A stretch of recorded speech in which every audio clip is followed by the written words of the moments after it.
بسم الله الرحمن الرحيم. وإن اشتراها مطلقا وتركها على النخيل وقد استأجر النخيل إلى وقت الإدراك طاب له الفضل، لأن الإجارة باطلة لعدم التعارف والحاجة، فبقي الإذن معتبرا، بخلاف ما إذا اشترى الزرع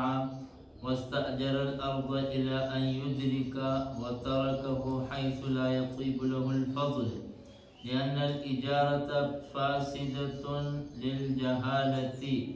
فأورثت خبثا، ولو اشتراها مطلقا فأثمر ثمرا آخر قبل القبض فسد البيع، لأنه لا يمكنه تسليم المبيع لتعذر التمييز،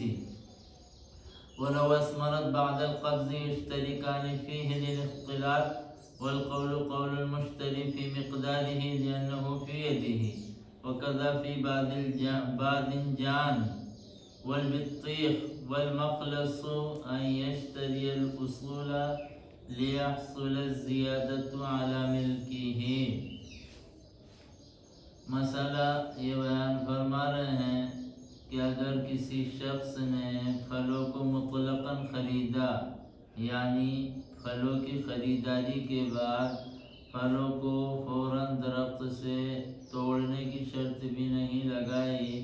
اور پکنے تک پھلوں کو درختوں پر چھوڑے رکھنے کی بھی شرط نہیں لگائی، پھر پھلوں کو درختوں پر چھوڑے رکھا پکنے تک، درختوں کو کرائے پر لے کر، تو پھلوں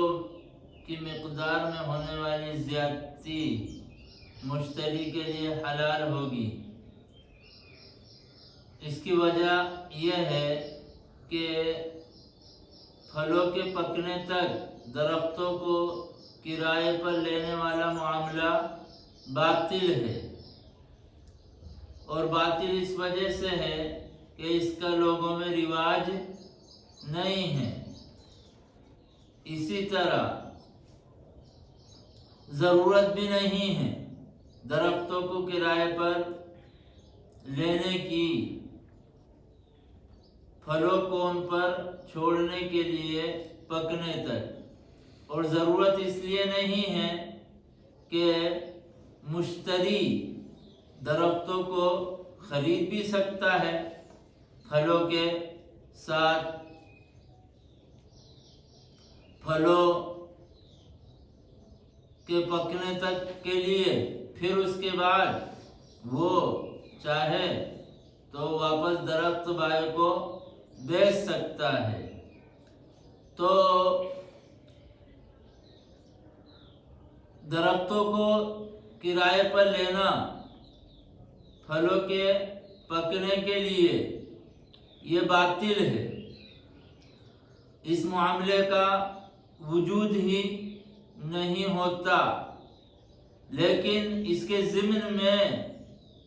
پھلوں کو درختوں کے اوپر چھوڑنے کی اجازت پائی جاتی ہے، اور وہ اجازت صحیح ہوگی، کیونکہ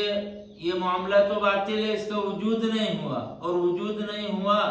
تو اس کی وجہ سے جو اس کے ضمن میں اجازت پائی گئی وہ اجازت فاسد اور خراب اور ناقابل اعتبار نہیں ہوگی، اس لیے زیادتی مشتری کے لیے حلال ہوگی۔ لیکن اگر کسی شخص نے مطلقاً کھیتی خریدا اور کھیتی پکنے تک کھیت کرائے پر لے کر کھیتی کو اس میں چھوڑے رکھا، تو کھیتی میں ہونے والی زیادتی مشتری کے لیے حلال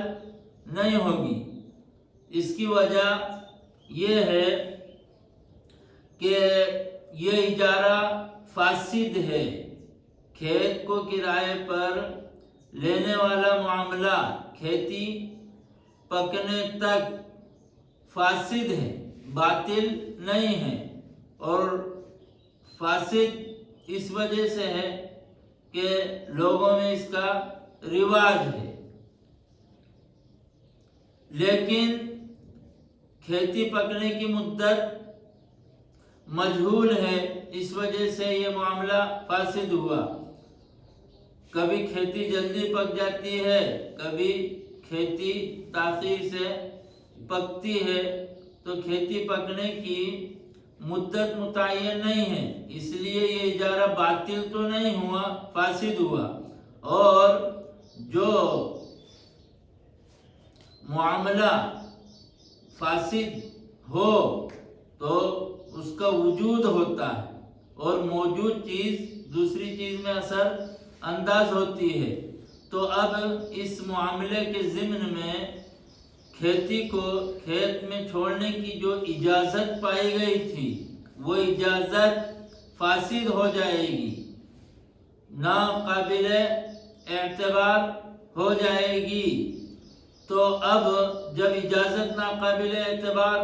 ہو گئی تو گویا کہ بائیں کی اجازت کے بغیر کھیتی کو کھیت میں چھوڑا گیا، اور جب اجازت کے بغیر چھوڑا گیا تو پھر یہ کھیتی کی زیادتی مشتری کے لیے حلال نہیں ہوگی۔ پھر اگلی عبارت میں یہ مسئلہ بیان فرمایا کہ اگر کسی نے مطلقاً پھلوں کو خریدا، خریدنے کے بعد فوری طور پر پھلوں کو درختوں سے توڑنے کی شرط کے ساتھ بھی نہیں خریدا، اور پھلوں کو پکنے تک درختوں کے اوپر چھوڑے رکھنے کی شرط کے ساتھ بھی نہیں خریدا، بلکہ صرف پھلوں کو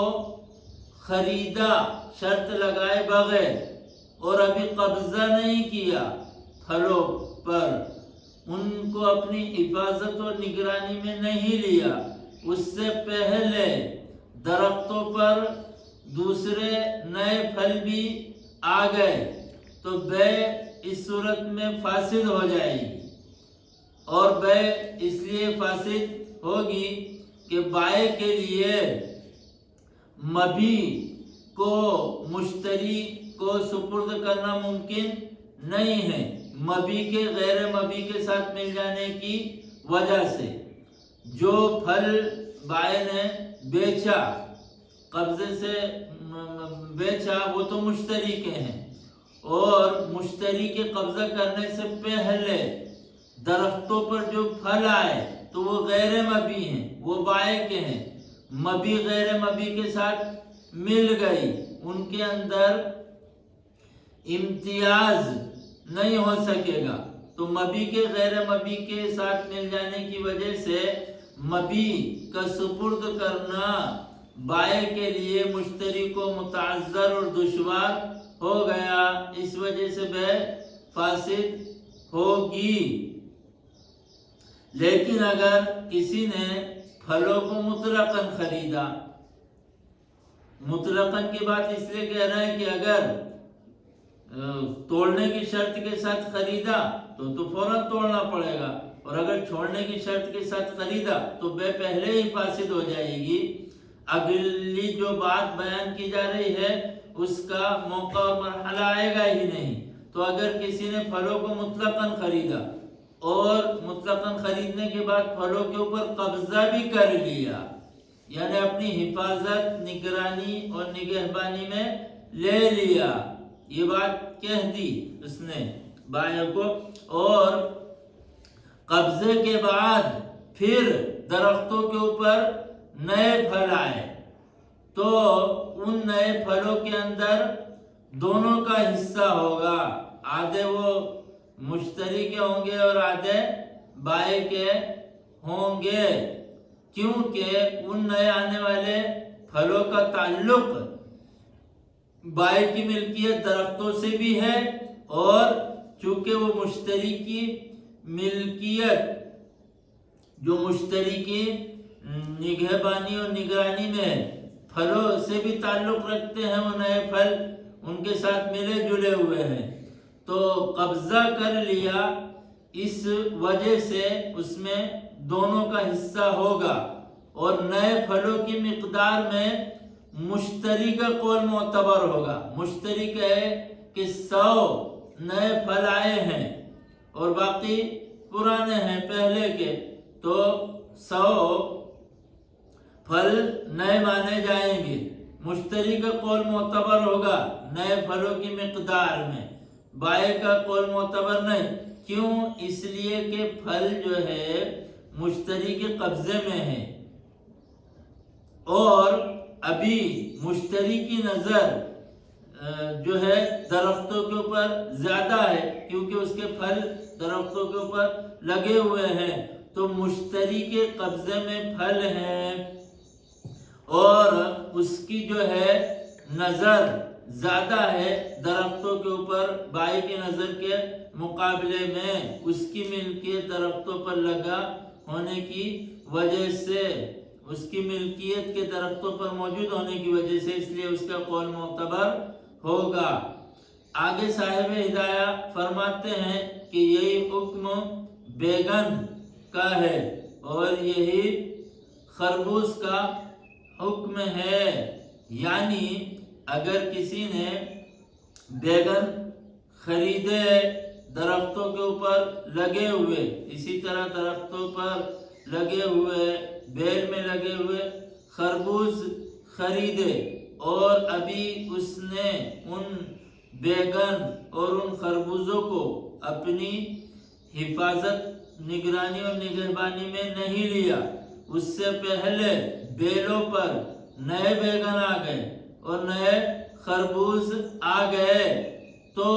وہ نئے بیگن اور نئے خربوز بائع کی ملکیت ہوں گے، مشتری کا ان میں کوئی حصہ نہیں ہوگا۔ لیکن بیگن اور خربوز خریدنے کے بعد مشتری نے ان کو اپنی حفاظت، نگہبانی اور نگرانی میں لے لیا، اس کے بعد بیلوں پر نئے خربوز اور نئے بیگن آئے، تو پھر اس میں بائع و مشتری دونوں کا حصہ ہوگا، اور نئے بیگن اور نئے خربوز کی مقدار میں مشتری کا قول معتبر ہوگا، بائع کا قول معتبر نہیں ہوگا، کیونکہ یہ خربوز جو پرانے ہیں یہ اس کی نگہبانی میں ہیں، اور جو بیگن پرانے ہیں وہ مشتری کی نگہبانی میں، نیز